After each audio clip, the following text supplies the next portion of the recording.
Respect failure as much as you respect success. In fact, fear people who have not failed.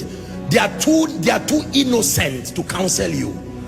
There is a requisite level of failure you must carry as a badge to balance your understanding in counseling people. Believe me, anybody who comes to you with 100 over 100 is still a child in the school of success. There is a requisite scar that gives you a balanced perspective. Have you failed enough to be able to talk to me? Don't tell me all the stories. I just prayed and the person was healed. I just spoke and they gave me an auditorium. You are not the person to counsel me. I respect you. Carry your results until you learn the other side of life. My goodness, there are people that have failed enough and they can talk to you. When they talk to you, they utter from their pain. Their pain has been turned to wisdom. Every sentence is a life lesson.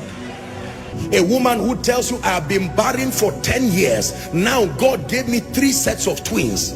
Forget the twins and learn wisdom.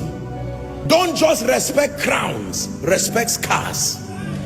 The wise respect both scars and crowns. Can I encourage someone? Your failure is still an asset. Don't throw it, archive it. It will be one of the qualifiers for your speaking to people tomorrow. Apostle, I have cried, I have failed in life, I know what it means to be an irresponsible father. Don't throw that experience, archive it.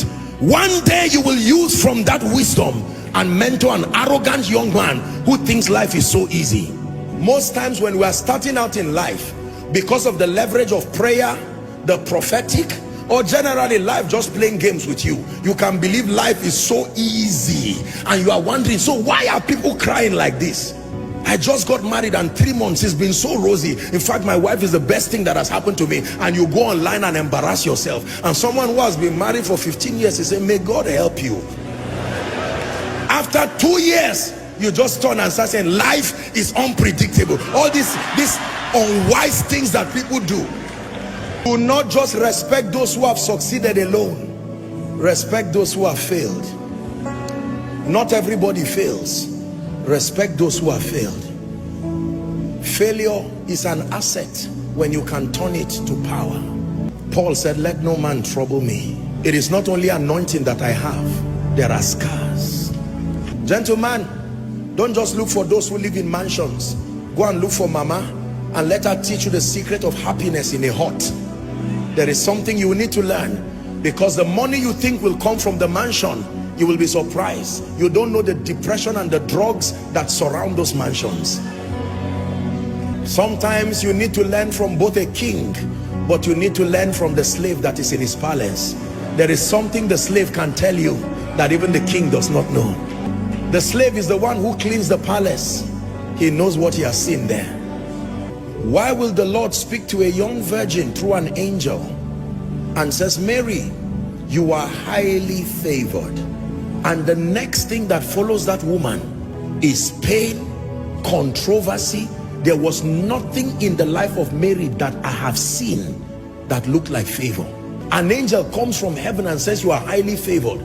I would expect the king to call her and say, I had a dream. There is free land for you. As soon as Jesus is born, you become tax-free. That sounds to me like favor. So God calls scar favor. He calls controversy favor.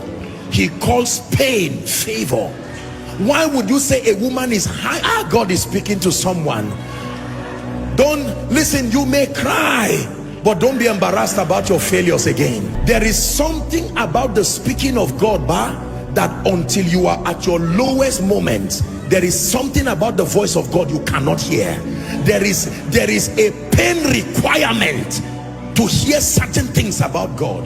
Tonight's message is very deep. For some of you, you really will not understand it this night. You are too innocent. You have been shielded by the sacrifices of others. You may not really understand this. There is a pain requirement that brings out the clarity and the purity of the voice of God. There is a way a man of God fails and fails and fails in ministry, that he goes back and he says, Lord, teach me. When he writes a book about the leadership of the Spirit, read it. That pain has purified any flesh and the need to make a name. It's gone. That is the reason why when people go through things and they come out of it, they usually come out with an anointing. Barren for 16 years, laughed at by people. As she gets triplets, it's not only children she got. The day she speaks over you, she will terminate barrenness in a moment, because every time she sees you, like the high priest, she's touched with the feelings of your infirmity. Let me tell you the truth. You see, many of you see today that I pray for people and I'm just speaking and you see the power of God. It's not only prayer and anointing, no. There is a pain requirement that has reached down to the bowels of power and has drawn genuine, authentic spiritual power.